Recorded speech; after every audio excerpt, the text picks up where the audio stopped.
The book is Deceptions of the Ages, Mormons, Freemasons, and Extraterrestrials. I'm Matthew Heines, and this is Books in Heinessight.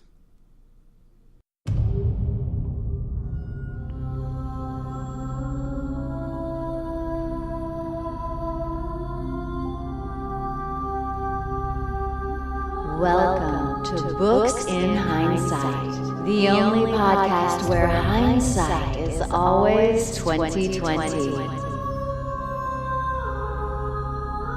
And we explore the great books, works, and ideas of the century. Now, here's your host, teacher, and author, Matthew Heines.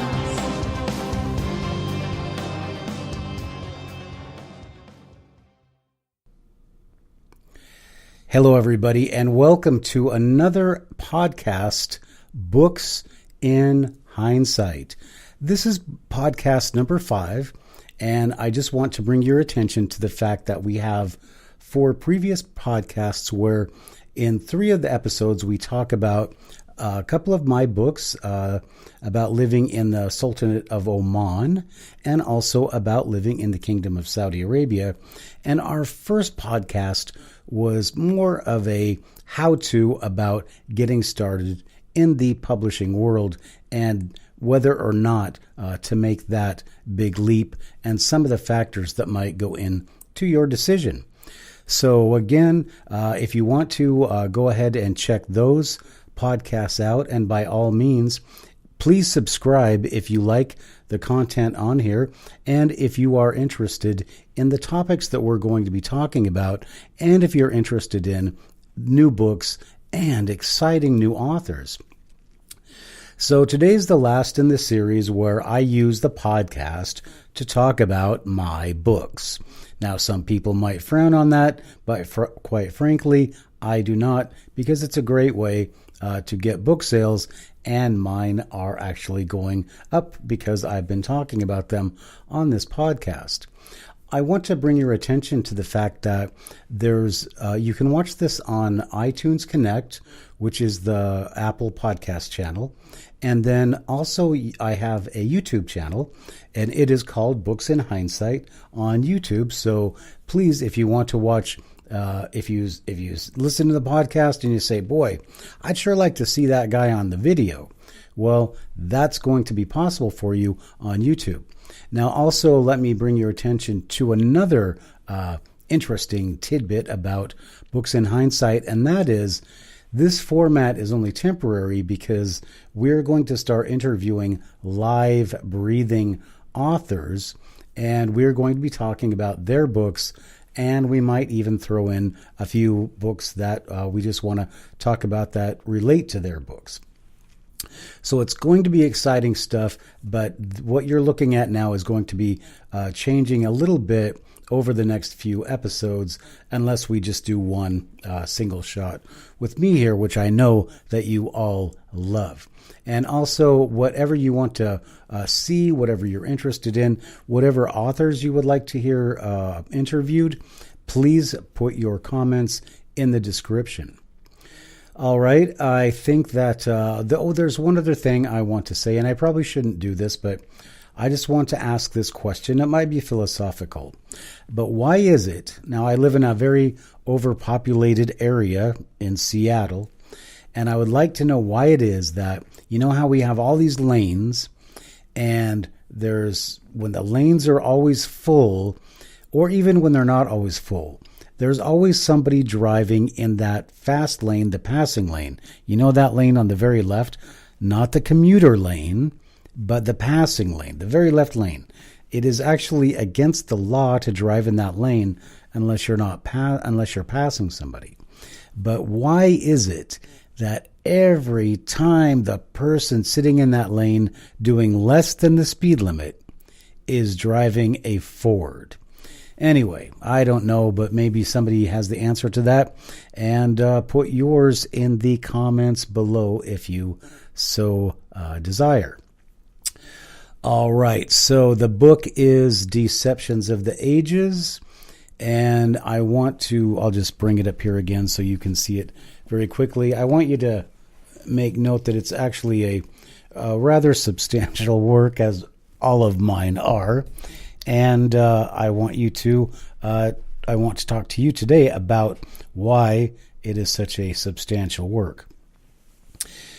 The first thing I need to talk to you about and to get out of the way is this. I am a Mormon, okay?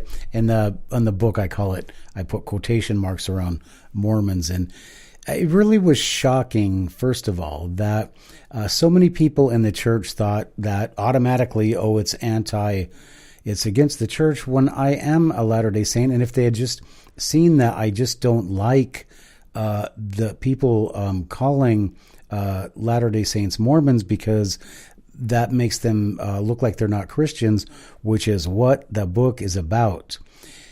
I mean, in certain respects, that's one of the topics about it, but that's just part of the way that we're manipulated in the way we think. But calling people from the Church of Jesus Christ of Latter-day Saints Mormons, it makes people who won't investigate or find out anything for themselves just say that, oh, well, they're not really Christians.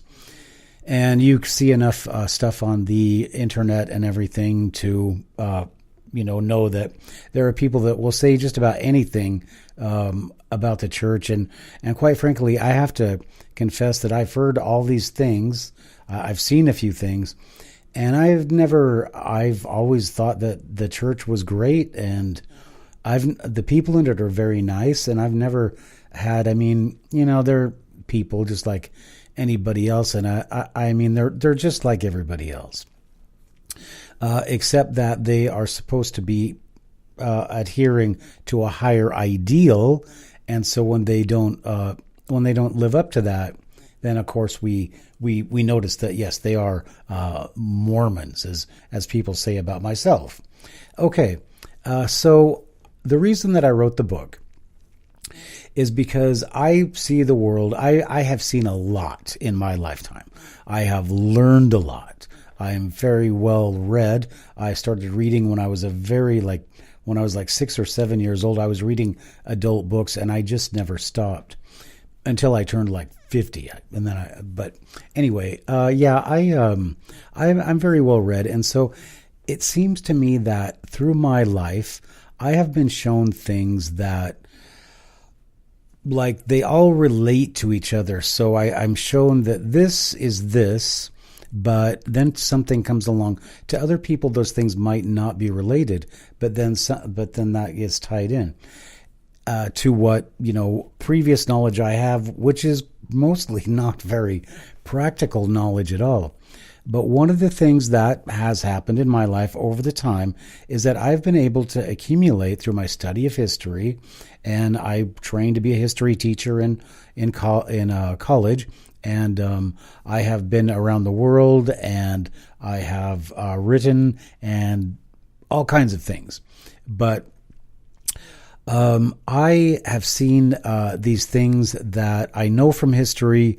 And I know from also being a member of the church that these things really tie together. So I just want to put that out there at the beginning, in that my motivation for writing this book was that I've seen things and that most people have never seen, and that most people are not aware of, and that most people can't tie together. So what my book is it is tying together, like everything. It's tying together history, religion. It's tying together conspiracy. It's tying together science. It's tying together, of course, the Freemasons, the Latter-day Saints, and the extraterrestrial phenomenon. So that is my motivation for writing the book. And when you read the book, you will see that one of the things that I was very concerned about was, I don't want to, you hear people say things, but, they don't have any evidence to back it up. The bibliography of my book is over 20 pages long, and I quote people all the way. I quote like the Bible. I quote the Book of Mormon. I quote scholars. I quote physicists like Green. I quote Einstein. I quote the philosophers of the Middle Ages. I quote William Scherer, who wrote The Rise and Fall of the Third Reich. But I use as much accepted mainstream history and thought as I can. Now, the book is a compilation of, it's divided into 3 sections. It's divided into, the first part, I just spent talking about my motivations for writing the book, about how I noticed that people's thoughts are manipulated by words, and you assign a word to an idea or to a group of people, and that way that you can they want you to dismiss the idea and the group of people. And a modern example of that is when you call people deplorable, which we saw from the Hillary Clinton campaign, calling an entire half of the country of Americans, calling Americans deplorable. So that is so that you don't have to accept anything they have to say, and you immediately dismiss them as deplorable. So that is the first part of the book, and I go into great detail using modern examples of how the political system, using polls and people's need to be associated with a herd to manipulate our politics. And the first person that has ever been able to beat that system was Donald Trump. Whether you like him or not, regardless of how many newspapers, and they all said he was going to lose, nobody liked him, regardless of what they said and what these polls where they want people to be where people want to be associated with a winning herd, that they didn't matter in this election. That finally, thanks to the internet and YouTube and Wikipedia or WikiLeaks, people began to think for themselves. So anyway, that was what the book was about. And I want to point out also, this book was written in 2010. So many of the things that I talk about in the book, well, when you look at the deep state, well, they are definitely coming true. All right, so basically the outline of the book is we talk about the Mormons, and I go into an extensive history of the Latter-day Saint Church, of Latter-day Saint thought, and what the reality of being, I mean, not some conspiracy thing, but just what the reality is of people in the church. I mean, basically, they're just a bunch of people that are volunteers, and nobody gets paid in the church. And that's something that you need to remember, which is very important for the conflict between science and religion. But you'd have to read the book to understand more about that. So the book is basically a tale of 2 kingdoms. And those 2 kingdoms were created at the same time. And those 2 kingdoms are alive and kicking now.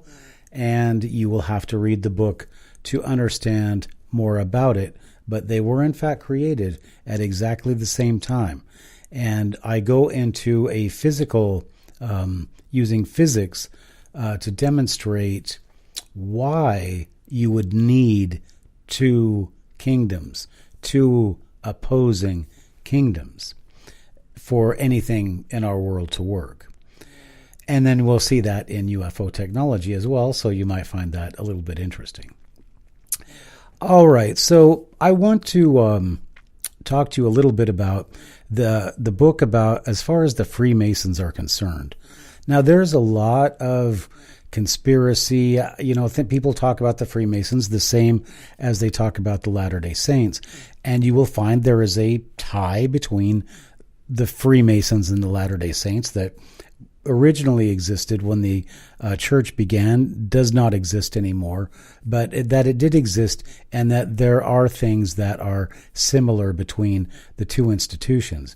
Not the 2 kingdoms I'm talking about, but there are similarities between the Freemasons and the Latter-day Saint Church, and the reasons for that are in the book. But with the Freemasons, what I tried to do is to be, number one, fair. And I went all the way back to the Templars, and I with Jacques de Payne in Jerusalem. And if you don't know anything about the Templars, then it's a good way to brush up and find out about how the Freemasons actually began. But even before, or I'm sorry, if I called him Jacques, it was actually Hugh de Payne, who went into Jerusalem after he returned from the first crusade he'd been on. 20 years later, he came back to Jerusalem for some reason looking. I mean, he went right to the temple and wanted to dig there. And why did he wait 20 years and then he came right to Jerusalem? He wanted to dig at the temple. He found something, and then they went back and recruited all these people to serve as Templar Knights, and a banking empire began back in the Middle Ages, or not the Middle Ages, but around 1200. Around 1100, the banking empire began that lasted for 200 years until it was finally wiped out by the Catholic Church. So what did they find in the Temple Mount, or what is where the mosque is, the Al-Aqsa Mosque is today? And I don't know the answer to that, and I know that very few people do, but I do speculate, as I do in the book, and I point out that I am speculating as to what Hugh de Payne and his Templars could have found. But whatever they found originated the Freemasons, and so we have a relationship between the Freemasons and the Catholic Church that lasts until the Freemasons or the Templars are declared anathema, and they suddenly are extinguished, put out of existence, and then magically in 1718 they reappear on the scene. So we'll talk about all of that stuff when you read my book, Deceptions of the Ages. All right, so then finally, in the book, we talk about the UFO question. And the first thing that I point out in the book is that if you don't think that there are UFOs, the book is not any place to have somebody prove to you that there are UFOs. No, with the book, I first talk about, with the UFO question, I talk about the government's involvement, which is basically a continuation of the conflict between science and religion. Remember, in the Middle Ages, there are certain things, and you've all seen the Da Vinci Code and all of that. So you know that in the Middle Ages, if you talked about certain things or you said certain things, they would kill you. So it was very important for some things to be kept secret. And so that secrecy and the ways of keeping secrets, and even the moral, I guess you would say, imperative that some people feel about keeping secrets, is still very prevalent in a society that is supposed to be based upon not keeping secrets. So it's very interesting, but this is how our modern society has developed, and this is where the UFO question comes into play, because it is science that it would really affect religion if the information were to come out. And so there is no better way to discuss this topic between science and religion. And I'll just point out before we even begin this topic, and I really want to encourage you to leave your comments below. And you tell me what you think about the conflict between science and religion, and whether I'm anywhere near being close or not. But we need to think about what it would have been like back in the Middle Ages, when your whole world was based upon the church model, right? Where there was the God was basically almost the sun, and the church told you everything. You couldn't read, or if you could, you certainly couldn't read the Bible. You were dependent on the church for your salvation. And so it was a time of great ignorance. And you almost might look around and say, wow, it looks like that's coming back. But that was the fact that in this time of great ignorance, there began to be a time of great learning.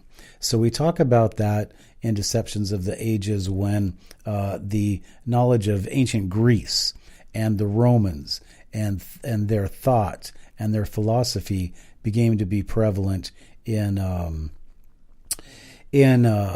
Western civilization. And so when they did, it basically developed a higher elite of intellectuals who looked down upon the ignorant masses, which we still see today. So when we get to the UFO question, we have this elite, we have this educated, this in the know, almost caste system that keeps secrets from everybody else and has access to information, and we just don't know what exactly they have and what exactly is going on, although we are getting a lot closer. Now, the last thing before we go into our question of the day is that in the book Deceptions of the Ages, we talk about the UFO question, but we seriously look at the UFO connection in the scriptures. We look at the UFO connection with Moses. We look at the UFO connection in the Book of Mormon. Like, what was the Liahona? Where did that thing come from? So we look at the craft that were used to transport these people over to the Americas. And so we look at everything not from, look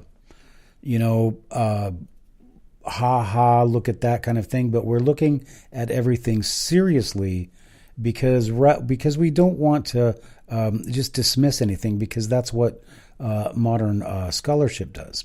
So the UFO question, as far as the Latter-day Saints go, I just want to point out that, and it's not a big deal, with the Latter-day Saints, but of all Christian religions, there's only one religion that really stresses science and really stresses learning, and the idea of extraterrestrial races is something that is part of the belief system. So to Latter-day Saints, there's nothing new there, and I thought that was very important that people should know about the Latter-day Saints, that we're very open to learning and these ideas, but I'm not trying to push a belief system on anybody. I'm just trying to make people aware of these things that are happening, and that these things are things that people believe.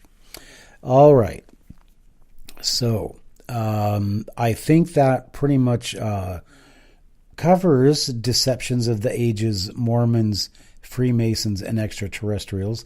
There is so much in this book that I just cannot cover, but I really encourage you, if you want a 101, a survey course in conspiracy and what has gone wrong with our country, you must read Deceptions of the Ages. And if you don't, go to Amazon and look at the reviews of Deceptions of the Ages and the people who say this is just such a wonderful book, because it's a book beyond any that you've ever seen. So with that, I will let you make your decision for yourself on whether you like it. And if you do buy it, I really applaud you, and I hope you enjoy it. And I hope you're able to make the connections in the world that you see around you that I was able to make. All right, so let's talk about the question of the day. Wait a minute, we almost forgot. I have to do one quick reading, and then we're going to get to our question of the day. Now, I don't actually pull out, I don't do these things. I just open something. I just open the book and look for something, but I just open the book and start reading, I guess is what I'm trying to say here. So we are going to read from Deceptions of the Ages, and this chapter is called History of the Modern World. How exciting. All right, this little subsection is called Death, Protecting Our Way of Life. To better understand how and why the new kind of warfare was necessary, just imagine a worker at the Boeing plant in Seattle, Washington during World War II. For 4 years, that worker worked as many shifts as was possible without collapsing physically. The money the worker made from building planes used in Europe and Japan had been, although not fantastic, steady. Over time was available, and during the 4 years, the steady income allowed the worker to make a down payment on a house, a car, and a boat for cruising around Puget Sound on the odd sunny day in Seattle. Enough had been put aside to start a college fund for the worker's teenage son. Now, imagine the Boeing plant in January of 1944. The war in Europe appears to be coming to a close. The aircraft from there can be transferred to Japan, and the government has stopped buying airplanes. Boeing is handing out layoff notices by the thousands. Suddenly, the apparent bonanza has come to a screeching halt. The loss of jobs means a loss of tax revenue and a drain on the local government's budget for schools and roads, not to mention social assistance like unemployment and welfare. The end of the war, as wonderful as it might sound, has caused a major financial crisis on the workers and the major corporations like Boeing, McDonnell Douglas, General Motors, and Ford, just to name a few. All right, so that is a little tidbit from Deceptions of the Ages, Mormons, Freemasons, and Extraterrestrials. And now let's move on to the last part of our show. And this is a discussion I also am asking you to please leave your comments in the description. What do you think? Because I certainly don't know. So we're going to talk about now one of the big deceptions, and this is a classic point that is brought up in my book, is that, first of all, there's this conspiracy about, did we go to the moon at all? And then there is a conspiracy, which also I might add sounds pretty, they put up a pretty good argument. Then there's a conspiracy that says that we saw aliens on the moon. Okay? So let me just throw this at you, and it's really confusing, but let's just talk about the people who say that we saw aliens when we went to the moon. First one is a guy named Corey Goode. Corey Goode said that there are bases on the moon, and he described them, and then he was proven, at least as far as I understand it, I think Mr. Goode has been proven to have an active imagination and not much else to go on. Now, if that's not correct, please leave a comment in the description below and tell me where I can find out some updates that verify his stories. And then, of course, we have William Tompkins. Now, William Tompkins, in his book, Chosen by Extraterrestrials, I believe that's the title. Now, he goes into an extensive accounting of these projects that he worked on and knew about, that they were actually sending these huge rockets to the moon, making the Saturn rocket look like it was nothing. So here we have William Tompkins, and really his stories all seem to check out. So he's also verifying that they did see aliens on the moon. In fact, he says there were huge ships sitting there.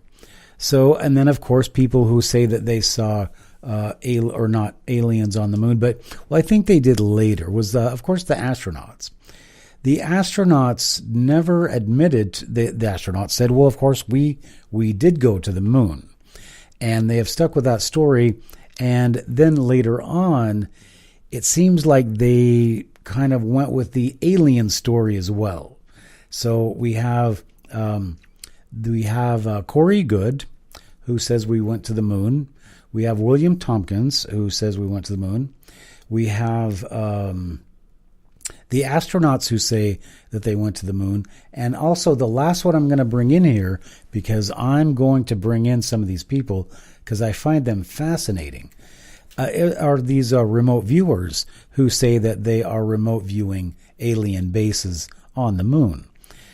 Okay, so I would actually, out of all of them, I would go for the remote viewers because they have so little to gain by saying this, and it just seems that their descriptions sound more plausible, and I don't know, maybe I just want to believe in that kind of stuff. But anyway, we're going to have some of them on the show, and we're going to talk about all this stuff as to what are the possibilities as what remote viewing might be.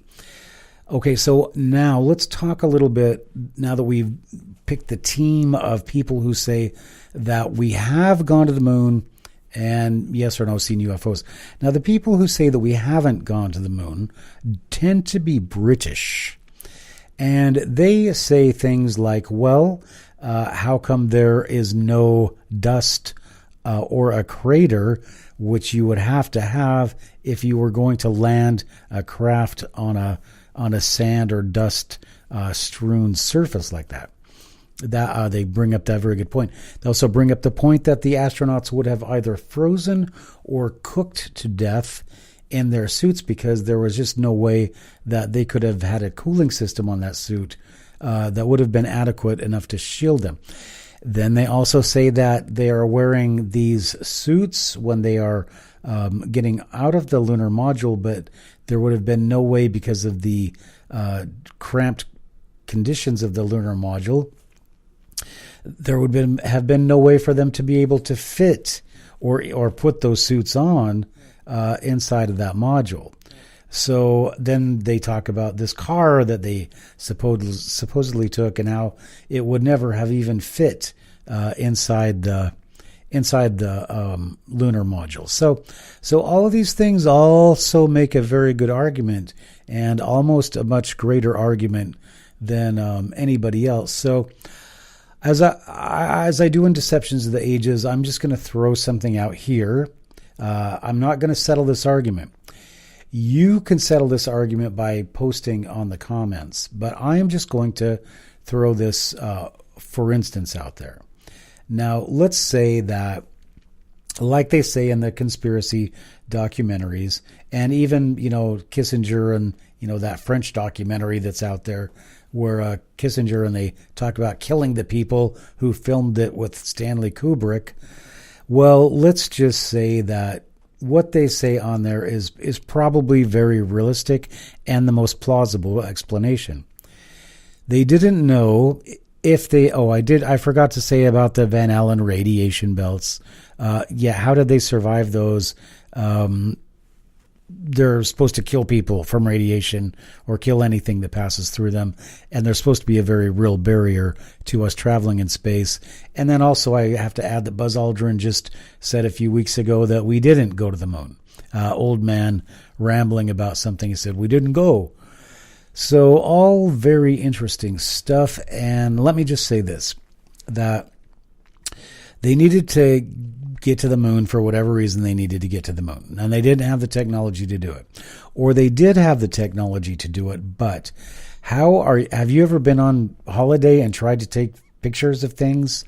It never works out right, and you end up getting angry. And when you're going to go all the way to the moon and you have 10,000 things and like hundreds of systems that you have to monitor and be responsible for, and then you have to take pictures for the folks back home. What if those pictures didn't work? I mean, even the film, which is what the detractors say, the film for the Zeiss camera would have melted or would have not functioned in the conditions of the moon. So anyway, so there's so many things that can go wrong with the mission itself, but also then having to film it and everything. So wouldn't it make more sense to just have filmed a simulation and then you have something to show the people back home, right? Or the people at home. So that is a lot more plausible that whether or not they went to the moon, I personally kind of don't think that they did. But I'm saying if they did, they didn't know that they were going to be able to take photographs and all that, or they knew that they wouldn't. And so they just filmed it in Nevada or whatever they did, and they still went to the moon. Now, the other theory or the other explanation is that they didn't go to the moon at all, and they're just trying to throw up this big cover-up. So where does the UFO connection play into that? Well, then we have to start talking about who exactly is Corey Goode and who exactly is William Tompkins, because they seem to have an association with the military-industrial complex, and especially the secret one. So are they being released just to put out more false information, which it seems to be happening with Mr. Goode right now? And what about William Tompkins? I mean, all of his stuff, it really does sound great. But why is he coming out with that information? And why is there no blowback as far as the intelligence community saying that he's, full of crap? And his explanation is that because, well, they kind of want it out now and that people need to know this. So I do not know the answer to that. I just think that whether they went to the moon or not is basically irrelevant now. And there's probably more evidence to cite the fact that they didn't go to the moon. But the whole idea behind this book, Deceptions of the Ages, is really highlighted by the moon fake. If it was a hoax, it's because they need people for political reasons to believe certain things. And if you look around the world today, you will see that you have been programmed to believe a lot of things. And you've also been programmed not to investigate certain things. And one of those things would be the Church of Jesus Christ of Latter-day Saints. So I wrote a book about it. And that is going to be Books in Hindsight for today. Now, in the next podcast, we are going to bring in a live author who I am not going to tell you right now the identity of, but I would like to remind you that we will be putting out at least one podcast every week, and I would really like to encourage you to subscribe to our channel. And I would like to encourage you to, that's on Facebook. Oh, and also subscribe to our podcast. And like us, and please, wherever you are, leave comments, share with your friends. I need to grow this podcast because the more people that we get as listeners and viewers and subscribers, the better authors and the better books that we can get on this show. And we can really ask them some great questions. So I'm Matthew Heines for Books in Hindsight, and we'll catch you later.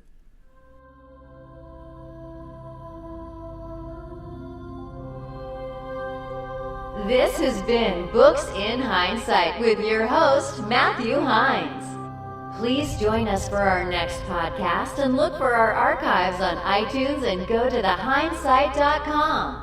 That's HEINES site.com for great books by Matthew Heines and other great authors.